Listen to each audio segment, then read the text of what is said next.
Die kerk is die wil van die Heilige Gees.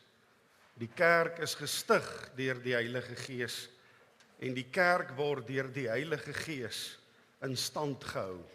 Kom ons nader tot die erediens as deel van die kerk deur as toetrede lied saam te sing Vonklied 70. Ons sing hiervan die eerste, die tweede en ook die derde strofe. Ons sing dit terwyl ons staan. Laat wat jy doen aan die Here oor, dan sal jou voornemens geluk. Geliefdes, genade, liefde en vrede vir u, van ons driemaal heilige God, die Vader, die Seun en die Gees. Amen. Liewe broers en susters, ons skriflesing vanoggend uit Handelinge. Ons het ook vanuit Handelinge die skriflesing gehad met hemelvaart. Handelinge is die vertel en die weergawe van die Christelike kerk na Jesus se hemelvaart. Dis ook geskryf deur Lukas, die skrywer van die Lukas Evangelie, en het in besonder dus betekenis van disipel tot apostel. Waar ons dus vanoggend met Handelinge besig gaan wees, het ons te make met die apostels. Hulle wat na Jesus se hemelvaart die kerk moes wees. Handelinge hoofstuk 2, ons lees vers 1 tot en met 21. Liewe broers en susters, God se woord. Die uitstorting van die Heilige Gees.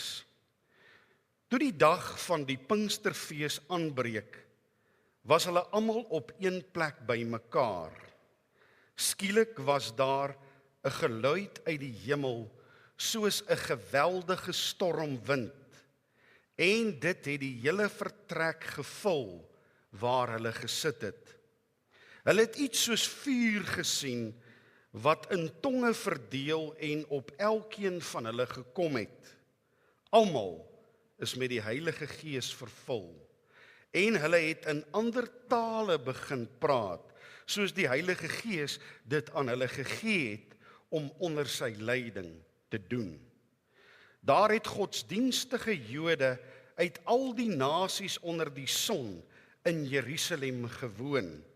Toe die mense die geluid hoor, het 'n groot skare saamgedrom, en omdat elkeen gehoor het hoe daar in sy eie taal gepraat word, het hulle nie geweet hoe hulle dit het nie.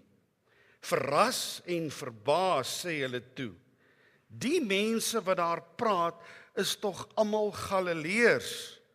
Hoor hoe elkeen van ons dan sy eie moedertaal aanhoor. Perse, Mediërs en Elamiete, sowel as die inwoners van Mesopotamië, Judea en Kappasadosië, Pontus en die provinsie Asië, Frigië en Pamfilië, Egipte en die dele van Libië om Sirene, mense uit Rome, Jode sowel as heidene wat die Joodse geloof aangeneem het, Kretensers en Arabiere, ons hoor hulle in ons eie tale oor die groot dinge wat God gedoen het praat. Hulle was almal verbaas en uit die veld geslaan. Party het vir mekaar gevra, wat kan dit tog beteken? Maar party het gespot en gesê, hulle is dronk. Toe staan Petrus saam met die 11 ander apostels op, en onder leiding van die Heilige Gees spreek hy die mense toe. Jode en julle almal wat in Jerusalem woon, ek moet vir julle verduidelik wat gebeur het. Luister na wat ek gaan sê. Hierdie mense is nie dronk soos julle dink nie, want dit is nog maar 9 uur in die môre. Nee, hier gebeur wat God deur die profeet Joël gesê het. So sal dit in die laaste dae wees, sê God. Ek sal my gees uitstort op alle mense. Julle seuns en julle dogters sal as profete optree. Julle jong mense sal gesigte sien. Julle ou mense sal drome droom. Ja, op my dienaars en my dienaresse sal ek in die laaste dae my gees uitstort en hulle sal as profete optree. Ek sal tekens bo in die lug en wonders onder op die aarde gee. Bloed en vuur en rookwolke. Die son sal pikdonker word en die maan bloedrooi voordat die groot en glorieryke dag van die Here kom. So sal dit wees. Elkeen wat die naam van die Here aanroep, sal gered word. Hier eindig ons skriflesing. In sy eie oë glo 'n mens dat alles wat hy doen is reg, maar die Here ondersoek die gesindheid. Kom laat ons verootmoedig. Kom ons bid saam. O Vader, in die erediens is ons saam om aan U die eer te bring, die lof, die roem, die aanbidding, die glorie, kom U toe, o Heer. Ons aanbid U as die goeie gewer, die skepper en die onderhouer van ons heelal. O Heer, ten spyte van die mens en ten spyte van al die dinge wat ons onsself voor moet skaam, vir wat ons aan hierdie planeet en aan mekaar en aan U doen, sien ons nog steeds U hand. Sien ons hoe U nog steeds maar die geduldige, barmhartige en liefdevolle Vader bly. Here, kyk ons na die wêreld, dan besef ons ook dat al die dinge in plek val, soos wat ons dit ook in U woord lees. Besef ons dat die tyd ryp word, soos daardie vrug aan die boom. En wanneer die rypheid daar is in totaliteit, sal die vrug gepluk kan word. Daarom hoor ons in ons gebed, as ons tot U nader, om ons genadig en barmhartig te wees. Om U kerk, o Here, veral te seën met eenheid, eendragtigheid, verdraagsaamheid en liefde. Dat U vir ons dit so sal kan bewerk, dat ons die legio aansla, wat sekerlik nog meer en meer sal word, sal kan afweer, dat ons vir mekaar werklik daar sal wees en van betekenis sal wees, om in hierdie lewe staande te bly en behoue te bly, en om ons geloof in U, o Here, so kosbaar te ag, dat ons dit nooit ooit sal wil prysgee nie. Maak ons dan U volk en U eiendom weer opnuut vandag, Here, hier waar U kerk saam is, op hierdie feestelike dag, in rooi getooi, om U te eer vir die wonders wat U in ons lewens bring. Ons roem U naam, ons loof U naam, o Heer, en ons vra vergifnis vir ons tekortkominge. So bid ons dit in Jesus Christus se naam, tot verheerliking van die Vader, deur die Heilige Gees. Amen. Vandag, liewe broers en susters, vier ons as kerk die vervulling van 'n belofte. Hoe wonderlik is dit as iemand sy woord hou. As jy op iemand se woord kan reken. Dis wat dit so wonderlik maak om 'n kind en 'n knegg van die Here te wees. Want hy hou sy woord. Sy woord staan vas. Sy beloftes kom in vervulling. Saam is die kerk vandag vir die verviering van nog 'n vervulling van 'n belofte van God. En hierdie belofte gemaak deur Jesus Christus, ons Here. Die laaste sinnetjie van die laaste vers van die evangelie van Matteus. Matteus hoofstuk 28 vers 20. En onthou, ek is by julle al die dae tot en met die volëinding van die wêreld. die belofte deur Jesus Christus gemaak. Nooit ooit is julle alleen nie. Dis 'n belofte. En vandag, broers en susters, is dit die viering van die vervulling van hierdie belofte. Want met Pinkster 10 dae later na die hemelvaart van ons Here Jesus Christus, is die Gees uitgestort om juis by die kinders van die Here te kan wees. Uitgestort sodat die kinders en die kerk van die Here nooit ooit alleen sal wees nie. Die uitstorting van die Heilige Gees word deur geleerdes wat die kerk bestudeer so hoog geag dat hulle sê vandag is dit eintlik die verjaarsdag van die kerk. Onthou hierna, na die uitstorting is daar die eerste gemeentes gestig. Vandag is na werklikheid so kosbaar vir die kerk, dat die kerk in fees verjaarsdag moet vier.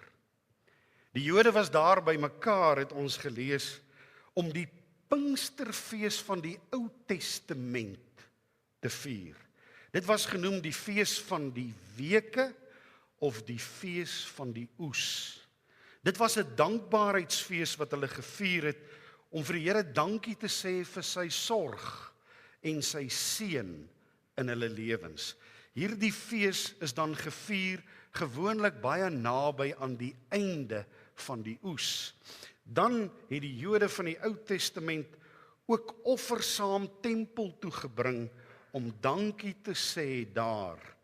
Hulle het hulle vrugte, die vrugte van die oes, daarom was dit die fees van die oes genoem, saamgebring om aan God die eer te gee en vir hom hiervoor dankie te kan sê.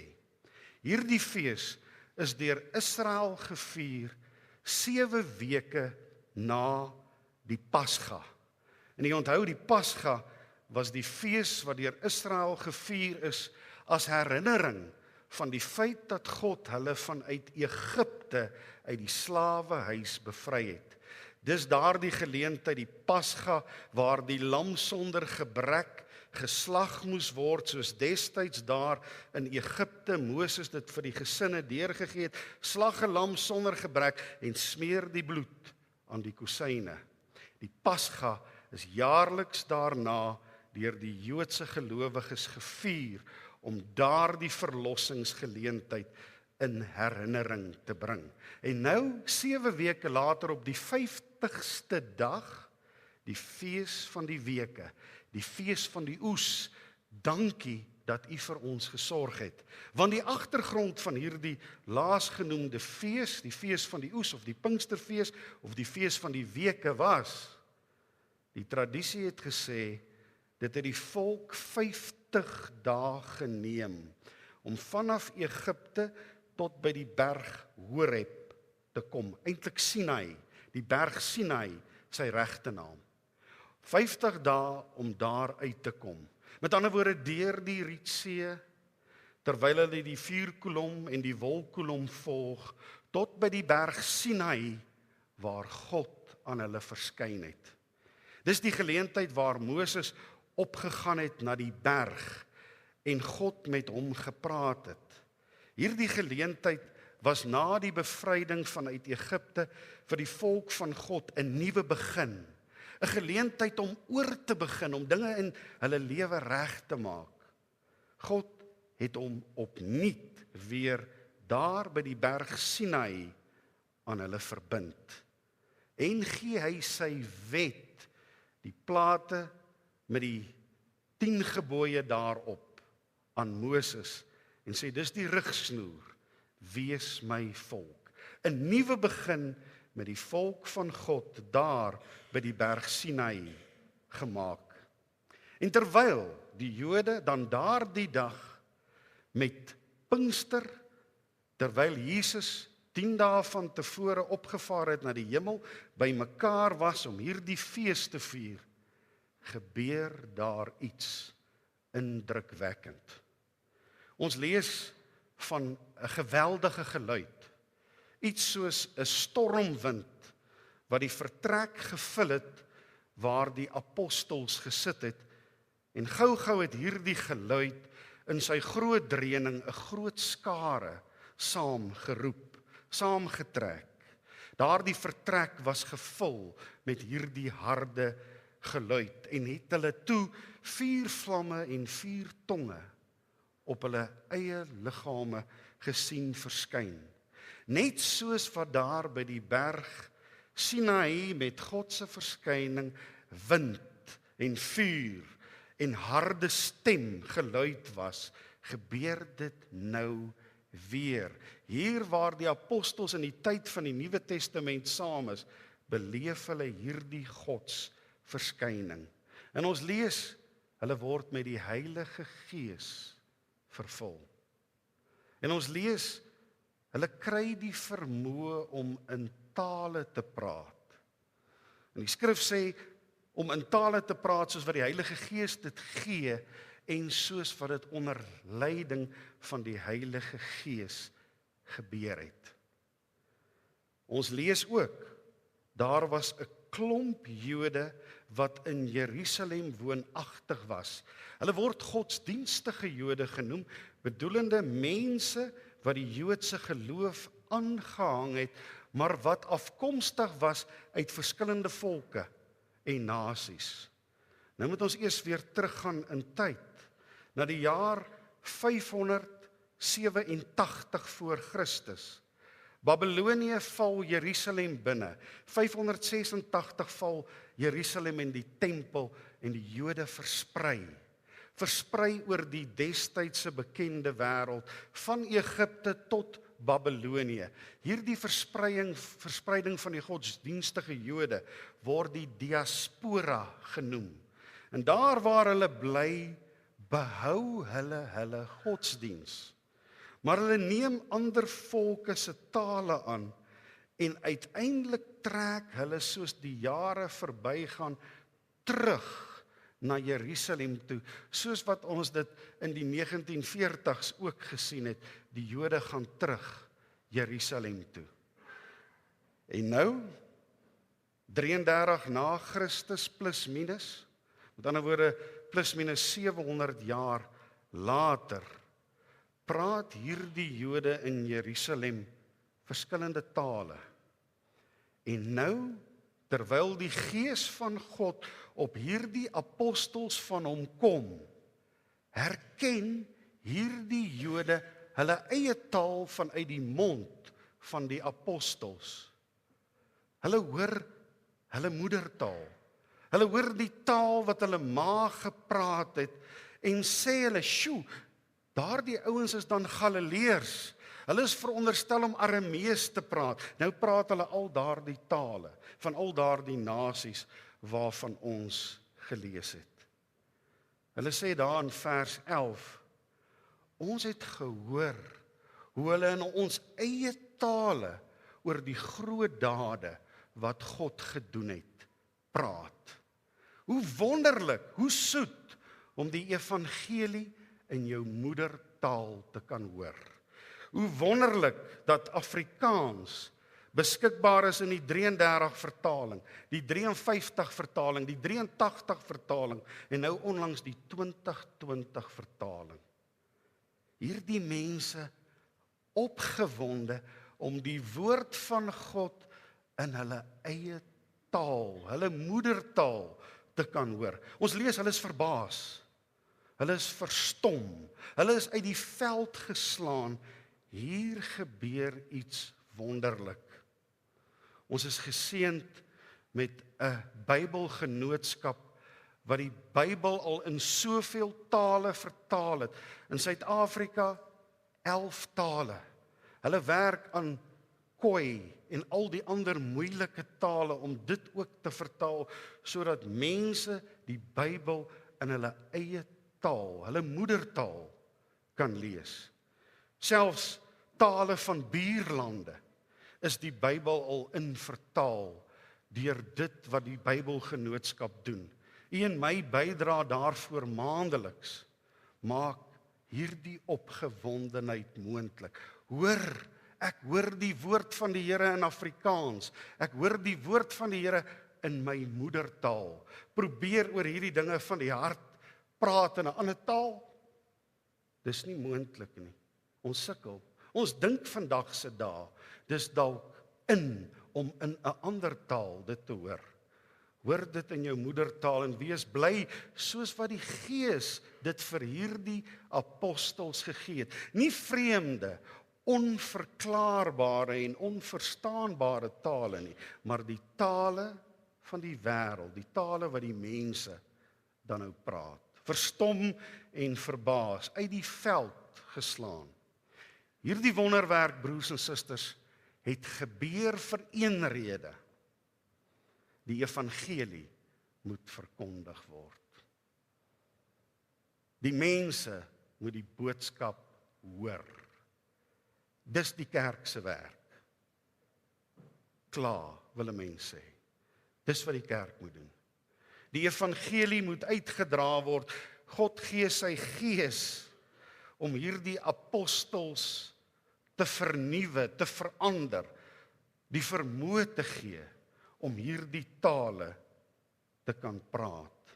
En hieruit leer ons iets, dat die teenwoordigheid van God in jou lewe, soos daartoe die Gees van God op die apostels gekom het, verandering in jou lewe bring. Die Gees van God maak jou 'n knegg. Die Gees van God maak jou 'n bereidwillige diensknegg. Kom ek sê dit maklik. Die Gees van God verander jou in 'n werker vir hom. Die apostels reageer. Nou meer daaroor.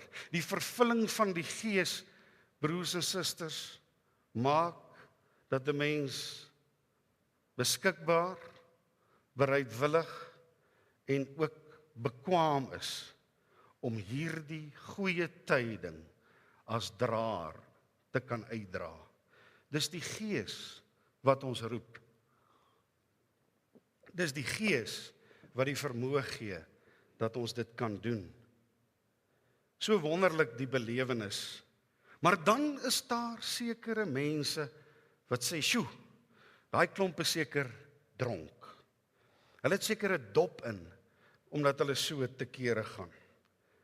En dan staan Petrus op. Petrus saam met die ander 11. En ons lees, hy spreek die mense toe. Hierdie Petrus wat sommer maar nog onlangs 3 keer vir Jesus verloon het, voor die haan gekraai het. Hierdie Petrus wat toe hy die groot golwe sien daar op die see, sink in die watermassa in, dat Jesus hom moes gryp. Hierdie Petrus wat nie vir Jesus en sy koms na hierdie wêreld werklik volle begrip gehad het nie. Hierdie Petrus wat wil oorlog maak, wat die swaard trek en die hoëpriester se slaaf Malchus se oor afkap. So ironies, die oor waarmee Malchus veronderstel is om die evangelie te hoor, wat Petrus veronderstel is om te verkondig, kap Petrus af. Maar jy onthou, Jesus het daardie oor reggemaak. En nou is Petrus, broers en susters, anders. Hy staan op en hy praat met die mense. Vervul met die Heilige Gees, kom sy tong in beweging. Vervul met die Heilige Gees en deur die Heilige Gees vertel hy van die weldade en die verlossingsdade van God deur Jesus Christus. Hy ontvang die gawe om te preek. Die vlam van geloof brand hoog by Petrus. En Petrus aanvaar nou daardie leiersrol wat Jesus vir hom gesê het, hy moet vervul. Jy, Petrus, is die rots waarop ek my kerk sal bou. Ek gee aan jou die sleutels. Wat jy hier toesluit sal daar toegesluit wees, en wat jy hier oopsluit sal daar oopgesluit wees, en die magte van die doderyk sal tot in alle ewigheid die kerk nie verwoes nie. Nou staan Petrus op Hy aanvaar hierdie plig. Hy aanvaar hierdie roeping. En dan sê Petrus vir die mense, hierdie mense is nie dronk nie. Dis nou maar nog 9:00 in die môre. Wat hier gebeur, moet ek vir julle verduidelik. En dan haal Petrus aan vanuit 'n profeteboek, vanuit die profeteboek Joël hoofstuk 2, en dan sê hy, die tyd sal kom, dat ek my gees sal uitstort oor die mense. Julle seuns en dogters sal as profete optree. Julle jong mense sal gesigte sien. Julle ou mense sal drome droom. Op my dienaars en op my dienaresse sal ek my gees uitstort. Sal ek hulle vervul, sodat hulle as profete sal optree. Hoe wonderlik, liewe broers en susters, dat die Gees van God as geskenk gegee word vir die kerk, sodat mense byna die irrasionele ding kan doen om te glo, om werklik waar vas te hou aan iets wat ons met ons menslike oë nie kan sien nie. Hoe wonder die wonderwerk dat God sy gees gee, dat mense bereid is om hulle tyd in diens van ondankbare ander te wy tot eer van die Here. Dis die gees van die Here. Hulle moet seker dronk wees. Hoe wonderlik dat dit gebeur. En net soos daar by die berg Sinai destyds met die volk van God, gebeur dit hier, dat die uitstorting van die Heilige Gees in die lewe van die gelowiges en dus in die lewe van die kerk 'n nuwe begin beteken. Hy maak met die mensdom bemoeienis. Hy maak met die mensdom 'n nuwe begin. En hy stort sy gees uit, sodat almal wat aan hom behoort, bruikbaar kan wees vir sy eer en vir sy heilige naam. Hy gee geloof, wat beteken iemand is positief ten spyte van. Want dit is wat geloof is, om positief te bly, want ek vertrou.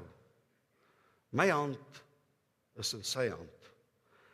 Hy gee geloof, sodat mense vrug kan dra. Net soos destyds daar in die herinnering van die Sinai gebeure, deur die volk telkens die dankdag vir die oes gevier het, op hierdie dag van vandag, waar hulle vrugte na die tempel toe bring, om dankie te sê vir God se seën in hulle lewe. Presies dieselfde. Gee hy sy gees vir elke een van ons, sodat ons bereid sal wees om dit wat hy aan ons toebedeel het, elkeen van ons se gawes en talente, sodat ons dit vir hom kan teruggee om vir sy eer te kan bestaan. Die dankdag vir die oes, so gepas op Pinksterdag, net soos wat die fees van die oes destyds gevier was, dieselfde sodat die vrugte van die Heilige Gees ook in jou en in my lewe sigbaar kan wees. Daardie vrugte van Galasiërs 5 vers 22, liefde, vreugde, vrede, vriendelikheid, goedhartigheid, getrouheid, nederigheid en selfbeheersing. Dit kom van die Heilige Gees. Hy gee sy gees, sodat u en ek verlos kan wees. Julle het my nie gekies nie. Ek het julle gekies. Sjoe. Die werking van die Gees. Hoe groot moet die dank dan nie wees? Hoe groot moet die oes nie wees? As jy dit verstaan, Petrus, as jy dit verstaan, dan die Gees op jou gekom, dan die Gees met jou gepraat. Hy maak met ons 'n nuwe begin. Hy maak ons bekwaam. Hy laat ons blom oral waar ons kom, met sy liefde en met sy woord. En dit dan, liewe broers en susters, wat vandag ook hier gebeur. As ons so bevoorreg is om op 'n Pinksterdiens ook die kans te kan hê om te sien hoe gawes beskikbaar gestel word in diens van die Here, met kerkraad wat bevestig gaan word. Hierdie geleentheid laat 'n mens wonder hoe mense in vandag se dae nog die tyd het om so iets te doen. Hoe mense nog die bereidwilligheid het om met ander mense se nonsens opgeskeep te wees. 'n Mens hoor die mense vra, hulle is seker gesyp. Maar dit gebeur wanneer die Gees van God op jou kom. Dis dan wanneer mens bereid is om te dien en om te glo en om diensbaar te wees ten spyte van. Dit gebeur deur die Heilige Gees. Hy is met ons, hy het mos gesê hy is met ons. Immanuel, God met ons. Hy hou sy kerk in stand, hy laat sy kerk groei. Hy gee die vrugte wat vir hom beskore is. Daarom dan, liewe gemeente van ons Here Jesus Christus, veels geluk met die verjaarsdag vandag. Die kerk word nog altyd so onderhou. Ons sien uit na die volgende verjaarsdag. Amen. Die voornemende kerkraad geleentheid gee om vorentoe te kom en om hulle plek hiervoor in te neem, om dus dan nou amptelik aan te meld, om diensbaar te wees. Geagte gemeente en liewe broers en susters, u as voornemende kerkraad van die kerk van ons Here Jesus Christus, u weet dat ons by 2 verskillende geleenthede die name van hierdie voornemende kerkraad afgekondig het, ten einde te verneem of u ook saamstem dat hulle diensbaar in die kerk van Jesus Christus mag wees, ten einde daar geen beswaar ingedien is teen u bevestiging dan in die amp. Liewe voornemende kerkraad, gaan ons dan nou in die naam van ons Here Jesus Christus oor tot u bevestiging in die amp van ouderling en van diaken.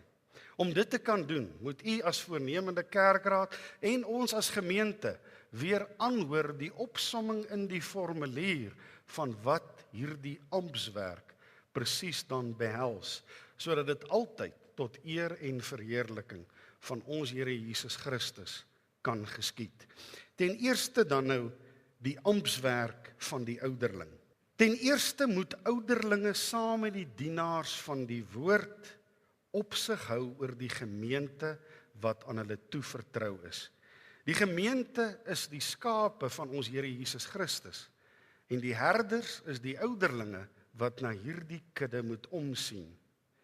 Dit moet vir ons beteken dat ons altyd nauwlettend moet toesien dat elkeen hom in belydenis sowel as in lewe betaamlik hou, sodat alles tot eer en verheerliking van ons Here Jesus Christus in die gemeente kan gebeur. Ons moet dus as herders en wagters nie huiwer om onordelikes aan te spreek en hulle die regte wyse aan te dui nie. Ons moet ook nie huiwer om op te staan en seker te maak dat ons sakramente altyd heilig gehou word. Verder moet ons volgens die bepalings van die kerklike opsig optree en as iemand berou toon, moet ons daardie persoon terugneem en wanneer iemand die liggaam van ons Here Jesus Christus wil skaad, moet ons hom met die nodige tug hanteer. Ten tweede beveel die skrif aan dat alles onder die gelowiges altyd ordelik en gepas moet geskied en dat niemand in die kerk van Christus mag dien wat nie wettig daartoe geroep is nie. Die kerklike reëling daaromtrent en daarvoor bestaandes en daarom is u name dus afgekondig en kan ons vandag so voortgaan. Die ouderlinge het die taak om hulle altyd vir hierdie orde en die instandhouding van die goeie orde in die gemeente te beywer. Hulle moet die dienaars van die woord altyd met goeie raad en advies bystaan in sake wat die welstand en die goeie orde van die kerk raak. Hulle moet trouens ook alle gelowiges met goeie raad en met bemoediging in alle omstandighede bystaan. Ten derde is dit ook in besonder hulle taak om opsig te hou oor die leer en die lewe van die dienaars van die woord, sodat alles tot opbou van die kerk mag geskied en geen vreemde leer in die kerk ingedra word nie. Soos wat ons lees in Handelinge 20, dat die skrif waarsku dat nou lettend wag gehou moet word teen die wolwe wat die kudde van ons Here Jesus Christus mag indring. Om dit alles te kan doen, moet u ouderlinge die woord van God lief hê en die woord van God ywerig bestudeer en ook al die dinge wat die hoofsaak van ons geloof uitmaak, voortdurend oordink en met mekaar bespreek. Dan die amptswerk van die diaken. Dit is duidelik wat die ampt van die diaken alles behels as ons deur die skrif blaai. Die diakens moet getrou en ywerig hulle offergawes wat vir die hulpbehoewendes gegee word, gaan insamel en dit ook bewaar. Hulle moet hulle ook daarvoor beywer om voldoende hulpmiddele te vind om die hulpbehoewendes by te staan. Ten tweede behels hulle ampt ook die saak van hulpverlening. Hiervoor word nie alleen net vereis die gawe van onderskeiding en oordeelkundigheid om slegs hulp te verleen waar werklik hulp nodig is nie, maar ook die gawe van welwillendheid en opregtheid om die hulp met meegevoel en toegeneentheid te kan verleen. Hulle moet daarom nie alleen met uiterlike middele die armes en die hulpbehoewendes bystaan nie, maar hulle moet hulle ook met die woord van God bemoedig. Om dit te kan doen, kan ons maar net telkens ons tot God wend en hom vra om sy gees oor ons te laat kom. En sodat u dan nou, broers en susters, hier voor God en sy gemeente kan getuig dat u amptswerk so wil verrig, moet u dan elkeen asseblief hardop op die volgende vraag antwoord.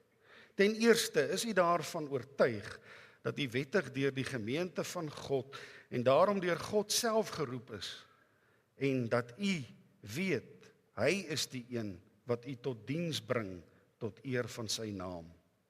Glo u dat die Ou en die Nuwe Testament die enigste woord van God is en die volkome leer van redding behels, en verwerp hy alle leringe wat hiermee in stryd is.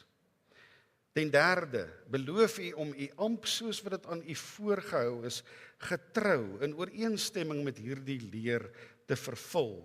U ouderlinge in die kerkregering saam met die dienaars van die woord en u diakens in die versorging van die hulpbehoewendes. Beloof u ook gesamentlik om in toewyding aan God te lewe en om u altyd te onderhou by sy woord en u ook te onderwerp aan die kerklike leer en die kerklike opsig. Wat is hierop u elkeen se antwoord? Broer Potgieter, broer Engelbreg, broer Dippenaar, suster Besuidenhout, suster Ellen, broer Ellen, broer Botha, broer van Staden, broer van der Merwe, broer Oberholzer. Mag die Here gee dat ons ja, 'n ja sal wees wat in die hemele ego. Amen. Geef vir my geleentheid saam met die voorsitter van ons ouderlinge vergadering en die voorsitter van ons diakensvergadering, liewe broers en susters, om ons nuwe kerkraad 'n handdruk te gee van verwelkoming en ook sterkte toewensing en ook gelukwensing op hierdie kosbare dag wat die Here vir die kerk gegee het. Op Pinkster is u bevestig. Moet dit nooit vergeet nie. U ouderlinge, wees ywerig in die regering van die kerk, wat aan u toegesê is saam met die dienaars van die woord. Hou wag oor die huis en die stad van God, deur elkeen getrou te vermaan en om hom te waarsku teen die lewe wat na die dood mag lei. Sorg daarom dat die suiwerheid van die leer en die vroomheid van die lewe in julle gemeente gehandhaaf word. En u die diakens, wees vlytig en ywerig met die insameling van die dankoffers, oordeelkundig en welwillend by die aanwending daarvan. Kom almal te hulp wat swaar laste dra. Versorg die weduwees en die wese. Doen goed aan alle mense, maar veral aan julle medegelowiges. Wees almal saam in u diens getrou. Staan met u hele wese in vir die geloof wat ons bely en wees 'n navolgenswaardige voorbeeld vir die hele gemeente. So sal u vir uself 'n eervolle plek in die gemeente verwerf. U sal ook groot sekerheid verkry in u geloof in Jesus Christus, die Heer van ons kerk. En na hierdie lewe sal u deel in die volle vreugde van dit wat hy ons beloof het. En u liewe gemeente, ontvang hierdie broers en susters as dienaars van ons Here Jesus Christus. Gee dubbele erkenning aan die ouderlinge wat goed regeer en onderwerp julle gewillig aan hulle opsig en regering. Voorsien die diakens van voldoende hulpmiddele vir bystand aan die hulpbehoewendes.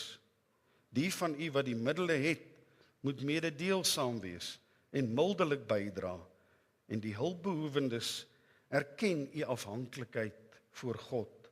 Wees so dus saam elkeen op sy plek, tot eer van die Here gemeente, om sy naam te verheerlik. Wees so saam elkeen op sy plek, die liggaam van ons Here Jesus Christus.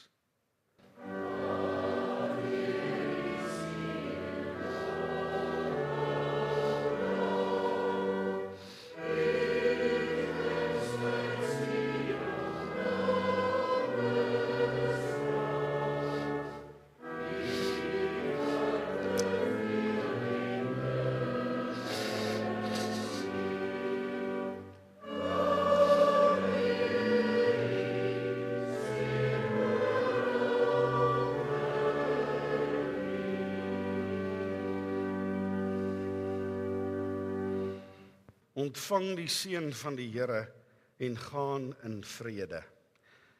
Die genade van God onse Vader, die troue liefde van Jesus ons Verlosser, soos wat ons dit deur die Heilige Gees ontvang, is en bly by elke een van ons. Amen.